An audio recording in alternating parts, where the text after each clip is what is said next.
ध्यान करते ओम धैर्यं सदा समित्रमंडला मध्यवर्ती नारायणः सरसीजासन सन्निविश्वाः केन्द्रवाणकनककुण्डलवान किरीटिहारी हिरण्मया बपुधृत शंखचक्रा ओम नमो नारायणाय। চোখ বন্ধ করে ধ্যান করতে। এখন আর ভরত চোখ বন্ধ করে ধ্যান করে না। বলেন তো কেন? এখন চিন্তা আছে চোখ বন্ধ করে ধ্যান করবো, হরিণ যদি চলে যায়। চোখ খুলে রাখেন, চোখ খুলে কি ধ্যান হয়? তাদের ধ্যানটা বন্ধ হয়ে গেল। আগে ভরত মুনি ঋষিদের সাহায্য করতেন কাঠ নিয়ে এসে, এখন আর গভীর জঙ্গলে যায় না যদি হরিণটা পালিয়ে যায়। এখন ভরতের কাজ হয়েছে গভীর জঙ্গলে গিয়ে গিয়ে ছোট ছোট ঘাস তুলে তুলে নিয়ে আসা, কোলের মধ্যে হরিণ শাবককে রেখে ডান হাত দিয়ে ঘাসগুলো চিড়ে চিড়ে খাওয়ায়। এখন আর ধ্যান জপ করে না, একই চিন্তা এই হরিণ শাবকটাকে বেশ নাদুস কুদুস করতে হবে। একবার মনে মনে ভাবুন, যার জন্য এত বড় ভারতবর্ষ ত্যাগ করলেন, মানে রাজত্ব ত্যাগ করলেন, ভগবানের কি লীলা দেখুন। এমনি এমনি গীতায় অর্জুনকে ভগবান বলেন নাই দৈবিক যেসা গুণময়ী মম মায়া দূরত্বয়া। অর্জুন, তুমি যত জ্ঞানী, যত পণ্ডিত, যত ক্ষমতাধারী হও না কেন, মনে রাখবে সামান্য এই মায়া নদীকে অতিক্রম করবার সামর্থ্য তোমাদের কারো নাই। যদি আমি ইচ্ছা করি তবে, নইলে তোমার। আমরা কিচ্ছু পারি না। আত্মা আছে তাই হাত নড়ছে, এত জোরে জোরে কথা, সব তার উপরে নির্ভরশীল।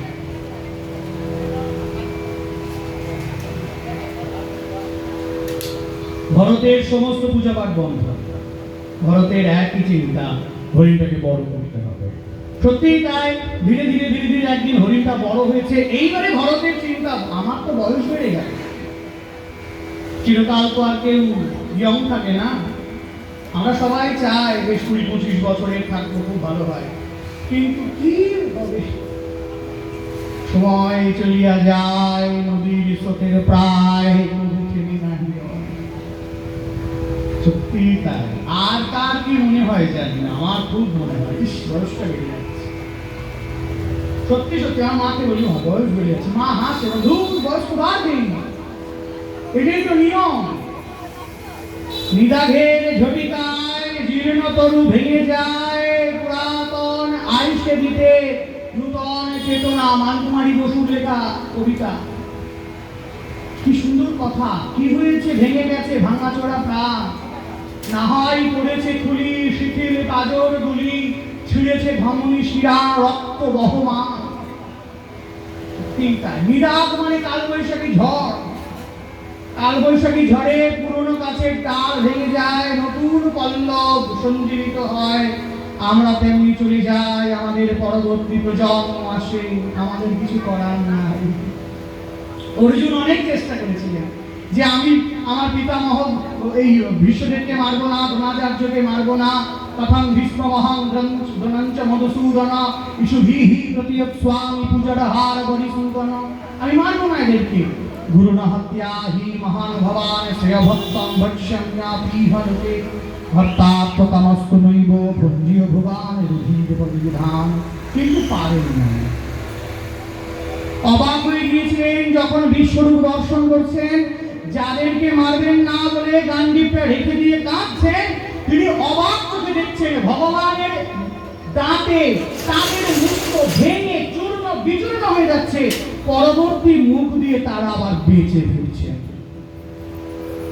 অর্জুন কনফিউজ হয়ে গেছিলেন, হতবাক হয়ে গিয়েছিলেন। অর্জুনের ব্রেনে আর ধরছিল না এইসব বিষয়, তাই তিনি অনুরোধ করেছিলেন, তুমি পুনরায় পূর্বের অবস্থায় ফিরে এসো, আমি আর কিছু বুঝে উঠতে পারছি। তিনি হচ্ছে ভগবান। তাই ভরতের চিন্তা হলো, আমাকে তো একদিন মরতে হবে। জন্মাদ্যস্য মৃত্যুর ধ্রুব জন্মামৃতস্য চ তস্মাৎ পরিহার্যর্থে ন সচেতুমর্হসি। হরিণ চিন্তা করতে করতে ভরতের মৃত্যু ঘটে গেল। ভরতের মৃত্যু হরিণ চিন্তা করতে করতে ঘটে গেল। পরবর্তীকালে কালাঞ্জর পর্বতে এই ভরত হরিণ জন্ম লাভ করলেন। যিনি ভারতবর্ষের রাজা ছিলেন, হরিণ চিন্তা করতে করতে মৃত্যু হলো বলে পরবর্তী জীবনে কালাঞ্জর নামক পর্বতে তিনি হরিণ হয়ে জন্মালেন। ভগবান বলছেন,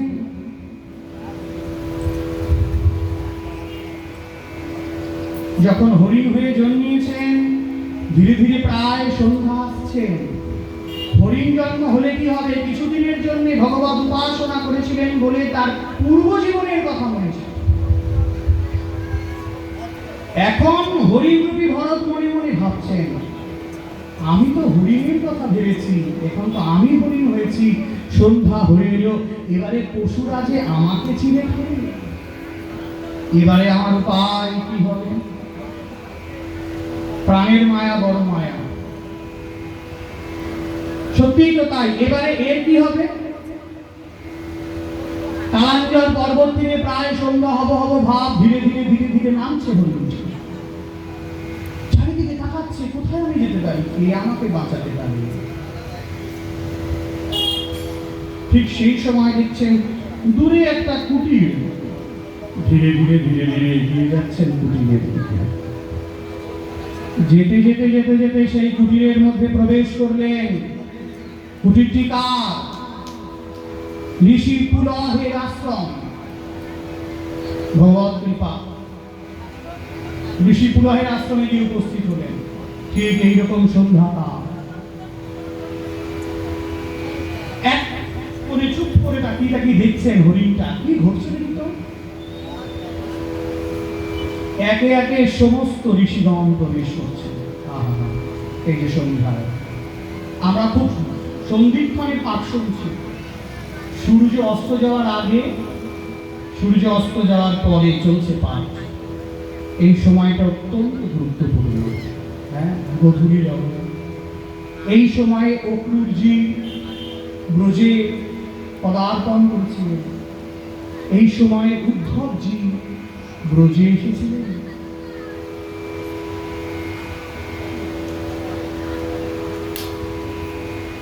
কেন এসেছিলেন আমরা একটু শুনে নেব পরে, আগে প্রসঙ্গটা আমরা। ভরত মনে মনে ভাবছেন, হরিণ তো দেখি তো কি হয়। দেখছেন একে একে সমস্ত সাধুরা প্রবেশ করছে। বেশ গোল হয়ে সাধুরা বসেছেন। হ্যাঁ, খড়ের ছাউনি থাকে না, গোল হয়ে থাকে সব। বৃন্দাবনের চবুতরা তাহে মর মন ঘেরা, কহে দিন নরোত্তম দাস।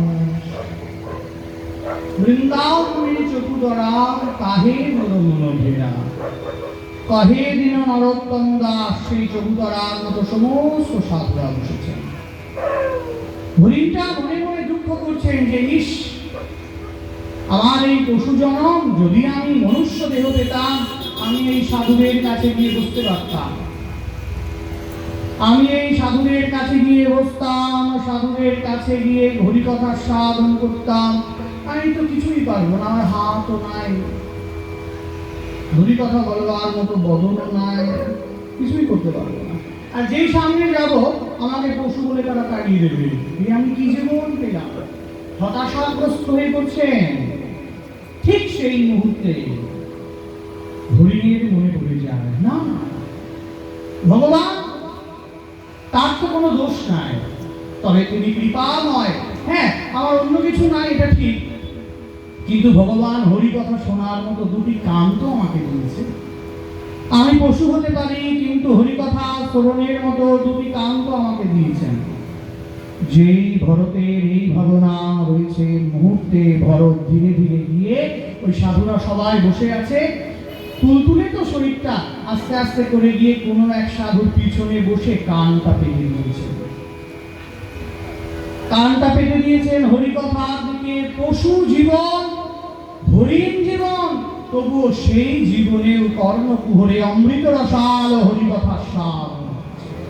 শাস্ত্র বোঝাচ্ছেন যে আমাদের এত সুন্দর কান থাকতে আমরা হরিকথা শ্রবণ করি না, কিন্তু হরিণ তার পশু জীবন, তবুও সে চেষ্টা করে যেটুকু হরিকথা তার কর্ণকুহরে এসে পৌঁছায়। এই হরিণ কখনো আশ্রমের বাইরে যায় না। কেন? ওই হরিণ জানে আমার তো নিজের বলতে কেউ না। যদি আমি এখন আশ্রমের বাইরে যাই ঘাস খেতে, ঘাসের লোভে, কি হবে? দেখা গেল ঘাস খেতে খেতে আমার ভবলীলা শান্ত হয়ে গেল, কেউ তো আমার সাথে নাই, কেউ কাছে নেই। আর যদি আমি এইখানে থেকে ঘাস খাই, খেতে খেতে যদি আমি মারা যাই, তবে কি হবে? না হয়তো কোনো সাধু এসে আমাকে একটু হরিণের চরণামৃত দিতে পারে, কিংবা সাধুর হস্তস্পর্শিত আমি জল পেতে পারি, কিংবা সাধুকে দেখতে দেখতে আমি মরতে পারি। সাধু গণনকে দর্শন করলে আর কিছু না হোক পরবর্তী জীবনে হয়তো মনুষ্য জীবন পাবে।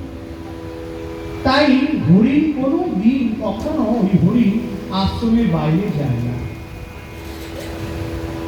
সবাই যে একটু বেশি রাত হয়, হরি কথা আলোচনা করে যার মতো সবাই বাড়ি চলে যায়, সাধুরা যে যার গৃহে কুটিরে চলে যায়। কিন্তু এই হরিণটা ঘুমায় না কেন? ওই সারা রাত ধরে হরিণ, সাধুরা যে পদচারণা করেন যে ঘাসের ওপরে, ওই ঘাসের ওপরে সারা রাত ধরে হরিণটা মাথাটা লুটায়। সারা রাত ধরে ঘাসের ওপর হরিণটি মাথাটা লুটায়। কেন লুটায়? কারণ হরিণ জানে এই জীবনে তো আমার ভজন পূজন হবে না, কিন্তু কোনো কারণে সেই মহৎ সাধুদের, নিষ্কিঞ্চন সাধুদের চরণধূলি যদি আমার মস্তকে এসে পৌঁছায়, আমার ভজন সিদ্ধ হয়ে যাবে। মহৎ পাদ রজন অভিষেক। তাই হরিণটা কোনোদিনও ঘুমাতো না। পরবর্তীকালে এই হরিণ তিনি ব্রাহ্মণ কুলে জন্মগ্রহণ করলেন, নাম হলো জড় ভরত। এই সেই ভরত। এইবারে ভরতকে সিন্ধু সৌদি রাজপতি রাজা রঘুবর নানাভাবে তাকে কুৎসিত ভাষা প্রয়োগ করছেন। তোমাকে আমি এমন শাস্তি দেব তুমি বুঝতে পারবে, ইত্যাদি যা বলা যায়। ভরত কোনো উত্তর দেন না। ঠিক দুপুর বেলায় একটা বিরাট গাছের নিচে সেই পালকিটা এসে থামে। যেই পালকিটা এসে থেমেছে, ভরত এবারে সামনে এগিয়ে এসেছেন। ভরত সামনে এগিয়ে এসে বলছেন, রাজা তুমি আমাকে কি বলছিলে? তুই আমাকে বলছিলে না যে তুমি আমাকে শাস্তি দেবে, আমি খেয়ে দিয়ে অনেক মোটা হয়ে গেছি, তুমি আমাকে বলছিলে তো? রাজা তুমি একটা কথা মনে রাখবে, শাস্তি দেওয়ার মালিক তুমি নও। শাস্তি দেওয়ার মালিক তুমি নও। যিনি শাস্তি দেবেন তিনি উপরে আছেন। আর কে রোগা, কে মোটা, কে জ্ঞানী, কে অজ্ঞানী, কে রূপবান, কে কুৎসিত, এ তো দেহের আপাত তুচ্ছ সম্পর্ক। এই দেহ আছে, এই সম্পর্ক আছে। এই দেহ যখন চলে যাবে তখন তার এই সম্পর্ক থাকবে না। রাজা, তুমি এখন রাজা আছো, তুমি আমাকে শাস্তি দিচ্ছ। কে বলতে পারে কালের নিয়মে যদি কোনোদিনও আমি রাজা হই, তুমি প্রজা হও, সেই দিন আমি তোমাকে শাস্তি দেব, তুমি শাস্তি পাবে। রাজা শুনছেন, ভগবতের বিখ্যাত জায়গায় রাজা শান্ত হয়ে গেলেন। সাধু মুখে হরি কথা অল্প সময় শুনছেন, এইটুকু কথা আস্বাদন করে রাজার অহংকারের চাদরটা উড়ে চলে গেল। রাজা তাকে জিজ্ঞাসা করছেন, তুমি কে গো? তুমি কি কপিল মুনি? তোমাকে তো চিনতে পারছি না। গলায় পড়তে রয়েছে। রাজা ধীরে ধীরে ভরতের চরণকে জড়িয়ে ধরে। এই হচ্ছে সাধু সঙ্গ। কিঞ্চিত মাত্র সাধুকে সঙ্গ যদি লাভ করা যায়, সাধু যদি প্রকৃত সাধু হয়, ওই কিঞ্চিত সাধু সঙ্গে এবং সাধুর দর্শনে প্রতি জীবনের অপরাধ দূরীভূত হয়ে যায়, হৃদয়ে ভগবৎ প্রীতি জন্ম লাভ করে। রাজা রঘুবর ভরতের চরণে লুটিয়ে ভরতকে জিজ্ঞাসা করছেন, যে আপনি আমাকে বলুন কি করলে অতি সহজেই ভগবৎ সান্নিধ্য লাভ করা যায়, কি করলে লাভ করা যায়? তখন রাজা রঘুবন এই প্রশ্ন যখন করলেন, ভরত বলছেন যে দেখো হে মহারাজ, আপনি চন্দ্রের উপাসনা করুন, সূর্যের উপাসনা করুন, আপনি যাই করুন না কেন, আপনি মনে রাখবেন আপনি অন্ন দান করেন, গৃহ দান করেন, যা যা করেন সেটা এমনই বলা আছে, যতক্ষণ না নিষ্কিঞ্চন সাধুর চরণ ধুলি আপনার মাথায় এসে না পৌঁছচ্ছে ততদিন আপনার ভজন সিদ্ধ হবে না। বিখ্যাত উক্তি,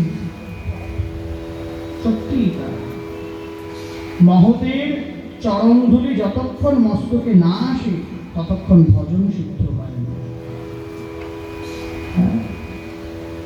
ভক্তপদ ধুলিয়ার ভক্তপদ জল, ভক্তভুক্ত অবশেষ তিন সাধনের বল।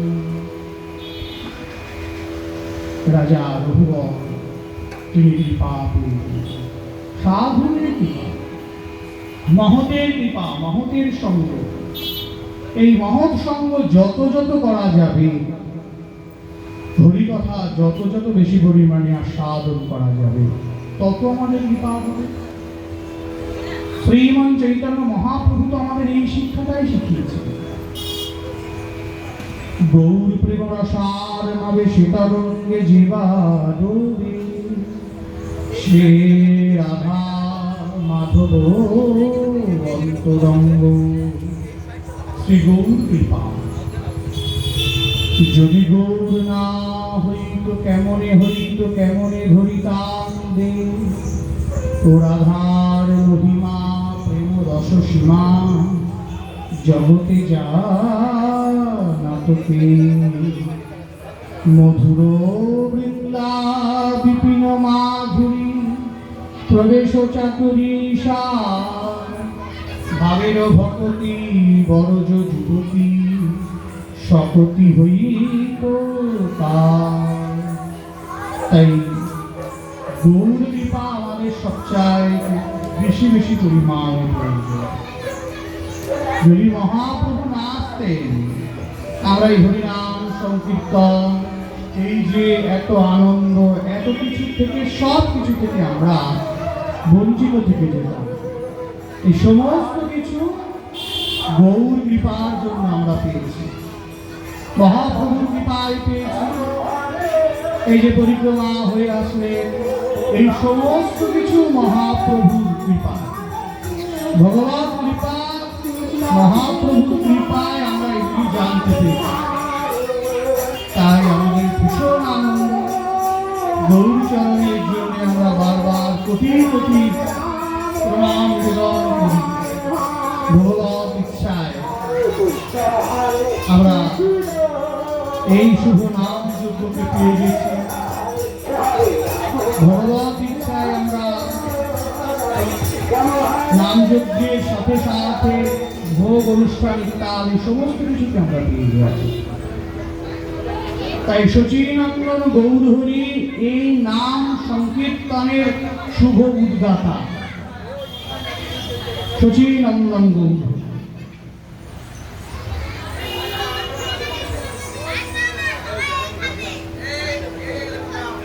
সংকীর্তন প্রবর্তক শ্রীকৃষ্ণ চৈতন্য, সংকীর্তন যজ্ঞে যেই ভজে সেই হয় ধন্য। এই যে শুভ সংকীর্তনের যে প্রবর্তন শ্রীমন মহাপ্রভু করেছে, তার কৃপা আমরা এই যে ভগবত আস্বাদন করি, মহাপ্রভু শিখিয়েছেন। ভগবত শুনলে কি হয়? যদি আমরা শ্রদ্ধা সহকারে ভগবত শ্রবণ করি,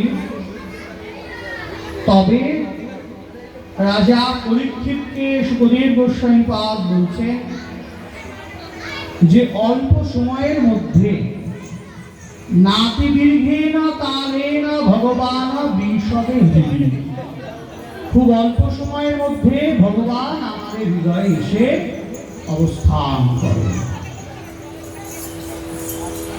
সেই জন্য আমাদের ভগবত শ্রবণ অবশ্যই করণীয়। নষ্ট প্রায়েষু ভদ্রেষু নিত্যং ভগবত সেবয়া ভাগবতম উত্তমা শ্লোকে ভকতি ভবতি নিষ্ঠিতি। ভগবত শ্রবণ করলে কি হয়? ভগবতের শ্লোকগুলিকে আস্বাদন করলে কি হয়? বলছেন নিষ্ঠা সহ ভক্তি উদয়। ভক্তি কাকে বলে? ঋষিকেন ঋষিকেশ শ্রীগণাং ভক্তি উচ্চতে। ভগবান শ্রী গোবিন্দের উদ্দেশ্যে মানব যে কাজটা করেন তাকেই ভক্তি বলে। যে কাজটা করেন, এই ভক্তিটি সুদৃঢ়তার সঙ্গে কখন থাকে?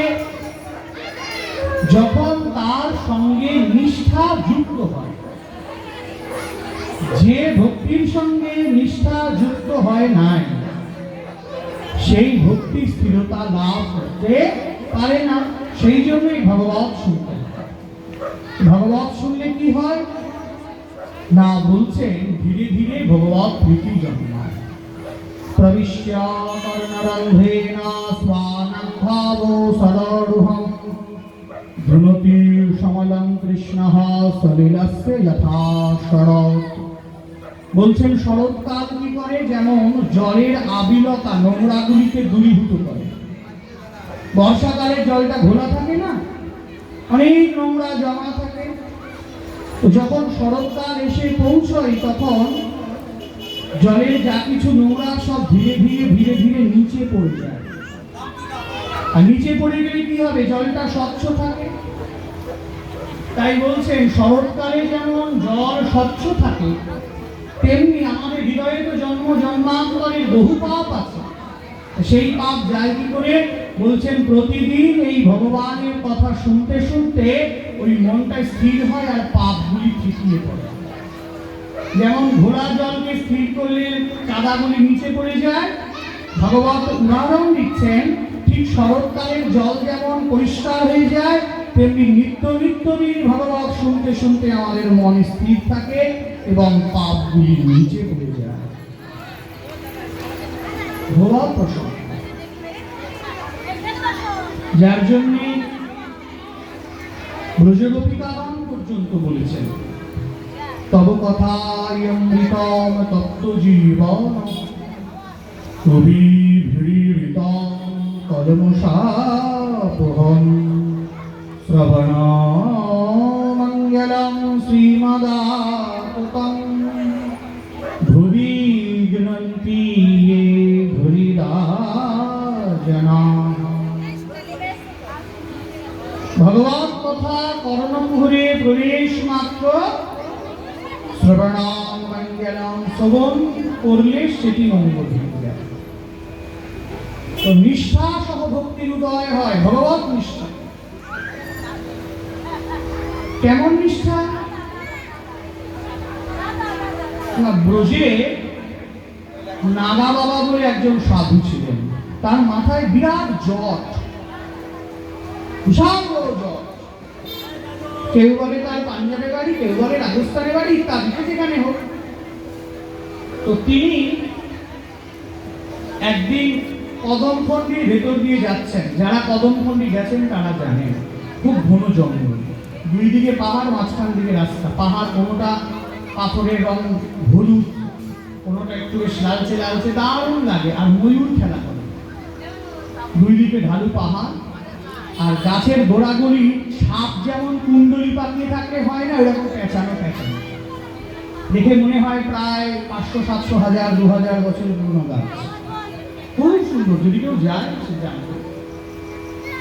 এখন এই সাধু নাগা বাবা তিনি এই কদমখণ্ডি জঙ্গলের মধ্য দিয়ে যাচ্ছেন। ভজনশীল সাধু তো যুগল উপাসনা করেন, কখন তাদের মনে কিসের উদয় হয় কিছু জানা যায় না। তো যেই তিনি যাচ্ছেন, এখন যেতে যেতে কোনো এক কারণে তার পুরো জটা গাছের ডালের সঙ্গে পেঁচিয়ে গেছে। এমন পেছন পেঁচিয়েছে যে তিনি নিজে আর খুলতে পারছেন না, কোনো মতেই তিনি খুলতে পারছেন না। তিনি মনে মনে ভাবছেন যদি করা যায়। অনেক চেষ্টা করলেন, কিন্তু বিফল হয়ে গেলেন। তিনি চুপচাপ দাঁড়িয়ে আছেন। সারাদিন ওইভাবে দাঁড়িয়ে আছে, সারা রাত গেছে। পরের দিন সকালবেলায় কাঠুরিয়ারা কাঠ কাটতে যাচ্ছে জঙ্গলে। তারা বলছেন, এই দেখ দেখ দেখ, সাধু এইভাবে কতক্ষণ দাঁড়িয়ে আছে। গিয়ে দেখছে জটা পুরো গাছের ডালের সঙ্গে পেঁচা। তারা কি করলেন, গিয়ে তাড়াতাড়ি করে সাধুর জটাটা খুলতে যাচ্ছেন। যেই না জটা খুলতে গিয়েছেন, সাধু রেগে গিয়েছেন। নাগা বাবা ভীষণ রেগে গেছেন, যে তোমরা কার অনুমতি নিয়ে জটা খুলছো? বলে, বারে আপনি কষ্ট পাচ্ছেন, এই জটা নিয়ে সেই জন্য আমি হয়েছি। আরে এক কাজ করো,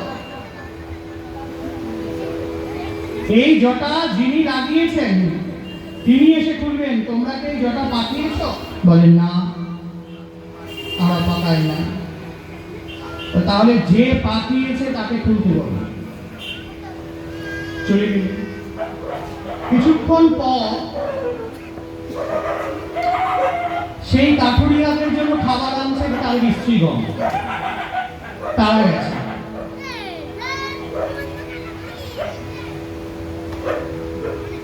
তারা বলছেন, দেখ দেখ সাধু ব্যক্তি কিভাবে জটাটা আটকে গেছে, চল আমরা গিয়ে খুলে দিয়ে আসি। বলে, হ্যাঁ চল। তারা গিয়ে জটাটা খুলতে গেছে। সাধু এক তারা দিয়েছেন, জটা খুলতে দিচ্ছেন। 2 দিন হয়ে যাচ্ছে, 3 দিন হয়ে যাচ্ছে, ওইভাবে সাধু দাঁড়িয়ে আছে। এখনো যা ঘন জঙ্গল, আমরা ঢুকতে পারিনি, খুব ঘন জঙ্গল। সাধু কাউকে দিয়ে জটা খোলাবেন না। তার এক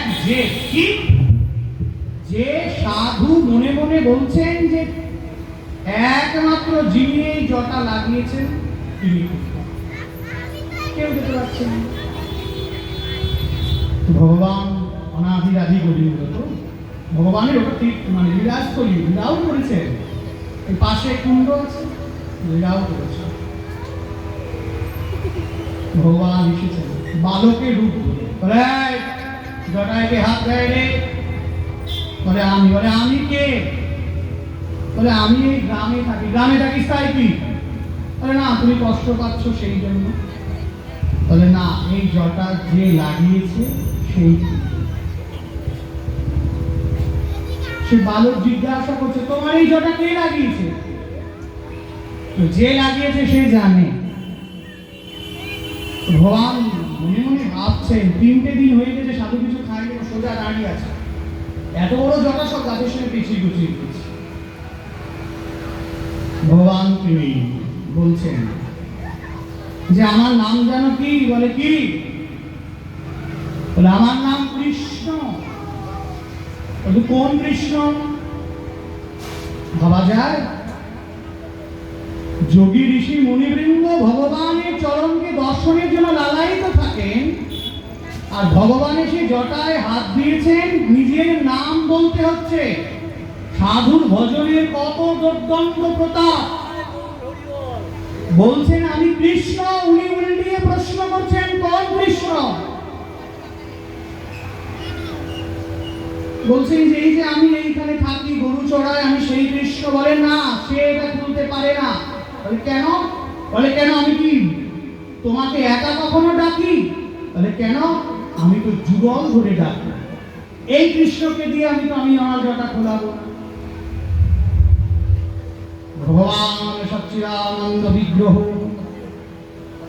বৃন্দাবন চন্দ্র ঋষিকেন্দ্র চূড়ানন্দ, তিনি বুঝে গেলেন। আবার জটায় হাত দিয়েছেন, কে? বলে, আমি কৃষ্ণ। কোন কৃষ্ণ? বলছেন, আমি এই কুঞ্জের যিনি বিহার, রাসেশ্বর শ্রীকৃষ্ণ।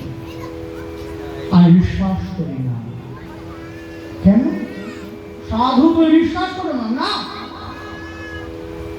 কেন? বলে, যে কুঞ্জ বিহারী হয়, যে রাসেশ্বর হয়, সে কখনো একা আসে। আমি তো তোমাকে কোনোদিন একা কি নাই। যদি আসতেই হয় তোমরা দুইজনে আসবে, না হলে তুমি ছাড়বে। ভগবান দেখলেন এই সাধু আমাকে ছাড়বে না। ভগবান পরাজয় স্বীকার করলেন, মেনেছি গো হার মেনেছি, তব পরাজয় মোর পরাজয়, বারে বারে তাই জমেছে। শ্রীমতী রাধারানী সে উপস্থিত হলেন। সাধু তাকাচ্ছেন, প্রেমময়ী রাধারানী জটায়ুকে হাত দেয়, বলে সাধু তুমি আমাকে চেনো না? ও তুমি এসেছো? বলে হ্যাঁ। বলে এখনই খোলো। শ্রীমতী রাধারানী সাধুর জটাটা খুলছেন। রাধারানীকে বলছেন, হে রাধে, তুই জটাটা যখন খুললে তুই সামনে একটু দাঁড়াও, আমি তোমায় দেখি। শ্রীমতী রাধারানী এসেছেন, গোবিন্দ দাঁড়িয়েছেন, সাধু প্রাণ ভরে দর্শন করছেন। বরহা পিরা ভিরামং মৃগমদতিলকং কুণ্ডলকান্তদণ্ডং তঞ্জাক্ষং কুম্ভকণ্ঠং স্মিতশুভং স্বাদরণস্তবেনু শ্যামং সন্তাং ত্রিভঙ্গং রবিকটবসনং ভূষিতং বৈজয়ন্ত্যাং বন্দে বৃন্দাবনস্থ্যং যুবতী শতভৃতং ব্রহ্মগোপালদীশং। সাধু প্রণাম করলেন, হে আমার জীবন সার্থক, আমি এই যুগল মাধুরী দর্শনের জন্য লালায়িত ছিলাম, আজ আমার জীবন সার্থক। এই হচ্ছে ভজন নিষ্ঠা। সাক্ষাৎ ভগবান পর্যন্ত ইতস্তত করছেন, তাহলে কত বড় ভজন সেই সার্থক। এই ভজনের নিষ্ঠাটা তো এমনি এমনি আসে না। কি করে আসে? সাধু সঙ্গ করতে করতে, ভগবৎ কৃপায়, হরিকথা সাধন করতে করতে, নাম গ্রহণ করতে করতে ধীরে ধীরে ধীরে ধীরে মনে পরিবর্তন আসে। তাই সাধু সঙ্গে হরিকথা সাধন করতে হবে। হ্যাঁ, একা একা বাড়িতে বসে পড়াই যায়, কিন্তু সাধুদের কাছে এসে বলে আর নবদ্বীপে সমাজবাড়িতে কেদারনাথ পণ্ডিতজি তার শিষ্যকে জিজ্ঞাসা করছে যে, আরে অমুক জায়গায় 7 দিন ধরে ভগবত পাঠ হলো, তোকে তো একদিনও দেখলাম না। গুরুদেবকে উত্তর দিচ্ছেন যে, বাবা ও সাধু যে গ্রন্থ নিয়ে পাঠ করে সে বই আমার বাড়ি আছে, তা আমার গিয়ে আর কি হবে? সে বই আমার বাড়ি আছে, আমি ভালো যাবো কেন? সাধুদের উত্তরগুলো তো একটু আলাদা হয়। কেদার পণ্ডিত বলছেন যে, হারে তুই কদিন তো বাড়ি ছিলি না, যেন কোথায় গিয়েছিলি? বলে কেন? টাইগার হিলে গিয়েছিলাম। বলে কি বলতো? ও বাবা, টাইগার হিলে সূর্যোদয় দেখতে? সে কি রে, তোর বাড়ির ছাদের উপর থেকে তুই সূর্যোদয় দেখতে পারিস না? বলে হ্যাঁ। তাহলে অত টাকা খরচ করে টাইগার হিলে গেছিস কেন? রে, টাইগার হিলে যদি যাওয়া যায়, সেই সূর্যের আলো যখন কাঞ্চনজঙ্ঘায় পড়ে তখন বেশ সুন্দর লাগে। গুরুদেব জিজ্ঞেস করছেন যে কেন? সূর্য তো সেই একই, ও তোর বাড়ির ছাদের পরে দেখলেও যদি পূর্ব দিকে সূর্য উঠছে, কাঞ্চনজঙ্ঘা সূর্য পূর্ব দিকে ওঠে। বলে না, তবুও দেখতে সুন্দর লাগে। গুরুদেব বলছে, ঠিক বলেছিস, তোর কাছেও সেই গ্রন্থ আছে, সাধুর কাছেও আছে। ওই বাড়ির ছাদের পরে উঠে সূর্য দেখার যে আনন্দ আর টাইগার হিলে দেখার যে আনন্দ, দুটির মধ্যে যেমন পার্থক্য, ওই একা একা গ্রন্থ আস্বাদন করা আর সাধু গুরু বৈষ্ণবের বদনকে দর্শন করতে করতে এই গ্রন্থ আস্বাদন করার মধ্যে তদ্রূপ পার্থক্য। ভগবৎ কথা, কৃষ্ণরূপ মাধুরী পিবি পিবি নেত্র ভরি শ্লাঘ্য করি জন্মতনুমং চৈতন্য মহাপ্রভু। ভগবৎ কথা আস্বাদন করতে করতে প্রীতি এমন জায়গায় পৌঁছায়, কৃষ্ণরূপ মাধুরী সাক্ষাৎ গোবিন্দকে দর্শন হয়। পিবি পিবি নেত্র ভরি, পান করতে বলছেন চোখ দিয়ে, শ্লাঘ্য করি জন্মতনু। এই হচ্ছে ভগবৎ কথার আদর্শ। জীবনকে গড়ে দেবে, পাপ কাজ করতে বাধা দান করবে, বিরত করবে, যে এটা করবো মনের অজান্তেই ধীরে ধীরে গলায় তুলসীর মালা করবার ইচ্ছা জাগবে, তিলক করবার ইচ্ছা জাগবে, একাদশী করবার ইচ্ছা জাগবে। এটি হচ্ছে হরিকথার সাধনের ফল। এটি হরিকথার সাধন। ভগবতের বারবার এটি উদ্ধার হচ্ছে। তো যাই হোক, পরবর্তী পাঠ হতে রয়েছে। আমরা সকলেই চাই এই মহতী অনুষ্ঠান আরো সুন্দর তার চরিত্র লাভ করুক। সচিনন্দন গৌরহরি প্রেমদাতা নিতাই চাঁদের কৃপায় যেন এই অনুষ্ঠান আরো তার চরিত্র লাভ করে, এই প্রার্থনা ভগবত চরণে জানিয়ে উপস্থিত সকল ভক্তবৃন্দের চরণে আমার বিনম্র প্রণাম নিবেদন করে হরিকথা এখন এখানে বিশ্রাম নিচ্ছেন। এরপরে আরেকজন আপনাদেরকে হরিকথা সাধন করাবেন।